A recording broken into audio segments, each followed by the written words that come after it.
tous les Français qui vivent à l'étranger ne sont pas forcément des exilés fiscaux.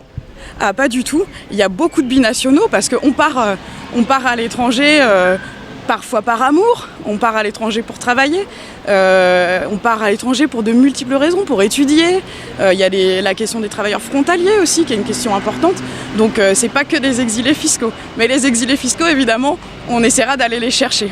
D'abord, nous voulons faire des Français de l'étranger des Français égaux avec ceux qui vivent sur le territoire français, notamment en termes d'accès à la protection sociale, parce qu'ils ont une caisse particulière qui s'appelle la Caisse des Français de l'étranger et qui devrait, selon nous, être intégrée au régime général et faciliter la transférabilité des droits pour les Français de l'étranger s'ils veulent revenir en France, et puis que en fait, leur parcours puisse être sécurisé tout au long de leur vie, quel que soit leur déplacement dans le monde. Également, développer les services publics, les services consulaires, pour que les Français qui vivent à l'étranger aient un accès à la démocratie. On a vu que le vote électronique a été annulé cette fois-ci, donc on pense qu'il faut qu'il y ait des mécanismes qui soient mis en place pour que ce soit beaucoup plus accessible, et également redévelopper les services consulaires qui ont été détruits pour partie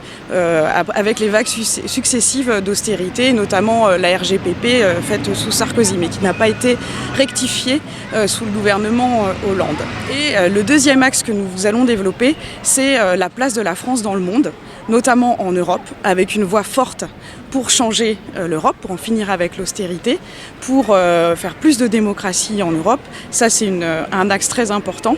Et également d'avoir des droits du travail qui soient harmonisés, des droits et des salaires qui soient harmonisés à l'échelle européenne pour éviter qu'il y ait ce dumping social que nous connaissons et qui fait beaucoup de mal en France, mais qui fait beaucoup de mal aussi aux Français qui vivent à l'étranger, parce que parfois ils ont la double peine, c'est-à-dire d'avoir un droit du travail français qui ne les protège pas et un droit du travail dans le pays. Et également pour les réformes d'austérité, on voit que, et c'est le cas notamment en Grèce, en Italie, où les plans d'austérité ont à la fois défavorisé les Français en France et ceux qui vivent à l'étranger doublement. Donc ça, changer l'Europe, c'est un axe fort. On veut de faire de la France un pays, une puissance qui soit au service de la paix et du progrès mondial. Donc notamment évidemment avec la reconnaissance de la Palestine, avec la résolution des conflits. Là aussi, on a beaucoup à faire avec le réseau diplomatique français et des programmes régionaux, des conférences régionales de paix et de sécurité collective.